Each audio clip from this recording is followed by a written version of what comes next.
1951 ராஜஸ்தானில் ராஜஸ்தானி பேசியவர்கள் 80 விழுக்காடு இருந்தார்கள். இந்தியை பேசுகிறவர்கள் 20 விழுக்காட்டுக்கும் குறைவாக இருந்தார்கள். ஆனால் இன்றைக்கு நிலை என்னவென்றால், ராஜஸ்தான் மாநிலத்தில் இந்தியை பேசுகிறவர்கள் 80 விழுக்காடு மாறிவிட்டார்கள். அவர்களின் தாய்மொழியான ராஜஸ்தானியை பேசுகிறவர்களின் எண்ணிக்கை குறைந்துவிட்டது. இப்படித்தான் அதை ஒட்டியுள்ள எல்லா மாநிலங்களிலும் அவர்களின் தாய்மொழியை சிதைத்துக் கொண்டிருக்கிறார்கள். போஜ்பூரி அப்படின்னு ஒரு மொழி இருக்கு, மைதிலி அப்படின்னு ஒரு மொழி இருக்கு, கடுவாலி என்று ஒரு மொழி இருக்கிறது, சாந்தலி என்று ஒரு மொழி இருக்கிறது. இந்த மாதிரி நூற்றுக்கணக்கான மொழிகளை அழித்து இந்தியை அவர்கள் பேசுகிற நிலையை உருவாக்கி விட்டார்கள். அந்த தலைமுறை அழிந்தால் அதுக்கு பிறகு ஒரு 20 தலைமுறைக்கு பின்னால் வெறும் இந்தி மட்டும் தெரிந்த தலைமுறை தான் இருக்கும். அந்த நிலையை தமிழ்நாட்டில் உருவாக்க நினைக்கிறார்கள்.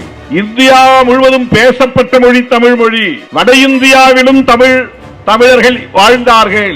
அவர்கள் அக்காலத்தில் நாகர்கள் என்று அழைக்கப்பட்டார்கள்.